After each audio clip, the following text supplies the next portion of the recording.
Meteorologist Hannah McEwan was asked to share with the panel how Queenslanders rolled up their sleeves and recovered from the devastation of Tropical Cyclone Debbie. Even as it moved inland, 100 kilometres inland through central Queensland, it was still a Category 1 tropical cyclone. That was 17 hours after it made landfall. And then we saw heavy rainfall through southern, southeastern Queensland and northeastern New South Wales. Tropics, lots of cloud cover around. That's associated with the surface trough. We've also got that region of low pressure sitting on. Here's Hannah with this special report.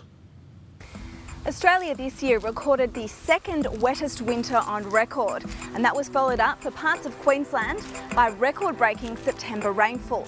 However, unfortunately, for the second half of spring across a large part of the state, we saw hot and dry conditions. That is just a sign of things to come. It is absolutely pouring down here in Scone, New South Wales. It's windy, there are thunderstorms. We have more details coming up on Channel 603, the Weather Channel, and what you can expect at your place. And for a look at what the weekend has in store, let's go to Hannah McEwan over at the Weather Channel. Hannah, a big change coming through. Good morning, Ron. Well, that's exactly right. We've seen some beautiful conditions across the southeast over previous days, but unfortunately that's all been replaced by some cooler weather, some patchy rainfall and some thunderstorms right across the weekend and into the start of next week as well.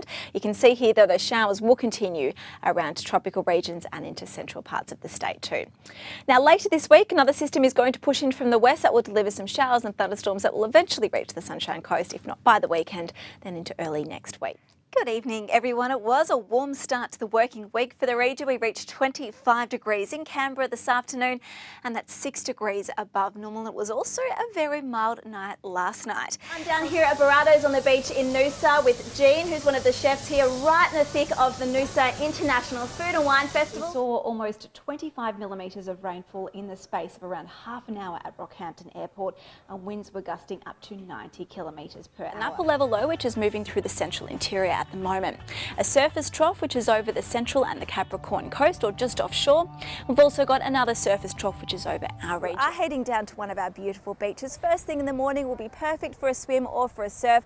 As those southeasterlies kick in during the day though, you might want to try protected areas like Noosa or Alex. Thanks. So well, there have been a couple of showers around the Sunshine Coast today, including here at the Nambour Showgrounds. It's also been a little bit breezy too, but temperature-wise is absolutely perfect.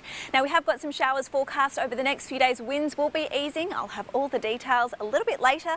Link, it's back to you. Now the central and southern parts of the state are the most likely to be drier than normal this summer. Now this map behind me shows the chance of exceeding the average rainfall between December and February is not likely for almost all of Queensland. The southeast is showing just a 20% chance.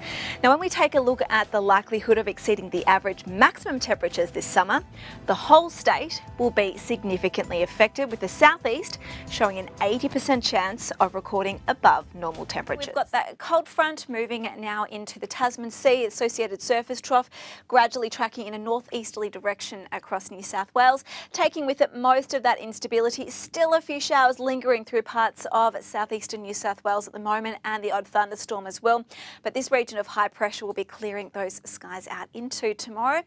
Our daytime temperatures will still reach around the mid to low 20s, a little bit warmer into Wednesday as we see that high push into the Tasman. Winds will swing back around to the north, and that's going to be ahead of this next system that will deliver some more rainfall by the middle of the week. At this stage, not until Wednesday night, more likely into Thursday, and temperatures will drop down with those southerly winds in the wake of that system later. Win News, weeknights at 7.